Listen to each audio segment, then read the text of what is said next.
विपक्ष कल तक ये कहता था सरकार नहीं बनेगी, अब सरकार बन गई। अब कह रहा है कि लंगड़ी सरकार है, सरकार नहीं चलेगी।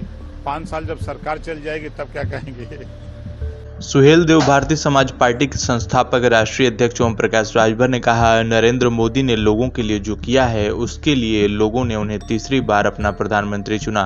कल तक विपक्ष कहता था कि सरकार नहीं बनेगी, लेकिन सरकार बन गई। अब जब सरकार बन रही है तो कह रहे हैं यह टिकेगी नहीं। अब जब सरकार अपना कार्यकाल पूरा कर लगी तो वो क्या कहेंगे। हम 100% खुश हमेशा रहते हैं, हम कभी ना खुश रहते ही नहीं हैं। वोट से सरकार बनती है, वोट से सरकार गिरती है। एक वोट से अटल जी की सरकार गिरी थी, याद होगा। बहुमत मोदी जी के साथ है।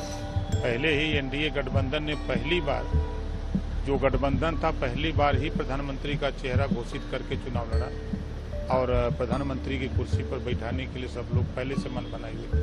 विपक्ष के लोगों का काम होता है कि सरकार जो काम कर रही है उसमें कहीं अगर गलती हो रही है तो उसको एहसास कराना, ये गलत हो रहा है, ऐसे होना चाहिए, सुझाव देना। लेकिन अब लोग नैतिकता खो दिए हैं, बस सिर्फ विरोध एक मानसिकता बन गई है। आपने देखा अयोध्या में भगवान राम का मंदिर बना, तब भी लोगों ने विरोध किया। तो ये विरोध इनका माध्यम है और दूसरा काम नहीं है। हम तो कह रहे हैं कि देश में जरूरत जिस बात की है उसके लिए क्यों नहीं बोलते। देश में जब लड़ाई हो रही है वन नेशन वन इलेक्शन की, आप क्यों नहीं बोलते हो कि वन नेशन वन एजुकेशन, ये बात क्यों नहीं बोलते हैं। ये बात विपक्ष को बोलना चाहिए। आज देश में रोहिणी आयोग का गठन हुआ है ना, 27% आरक्षण को पूरे देश में बांट के देने के लिए, आप उस पर क्यों नहीं बोलते हो। विपक्ष में क्यों बैठे हो, किस बात के लिए बैठे हो, खाली ड्रामा बतियाते हो। जो चीजें नहीं हो रही हैं उन चीजों को बताओ कि आपने आयोग गठित किया, रिपोर्ट आई, आप उसको एहसास कराओ।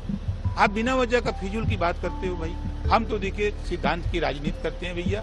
हम पिछड़ों के चाहते हैं, पिछड़ों का हिस्सा चाहिए, पिछड़ों की लड़ाई होनी चाहिए, पिछड़े जो उनको एक समान अनिवार्य फ्री शिक्षा की बात होनी चाहिए। आज मोदी जी ने तो किया है, सोलर पैनल दे रहे हैं, 75% सब्सिडी पर लगा के बिजली का बिल माफ कराओ।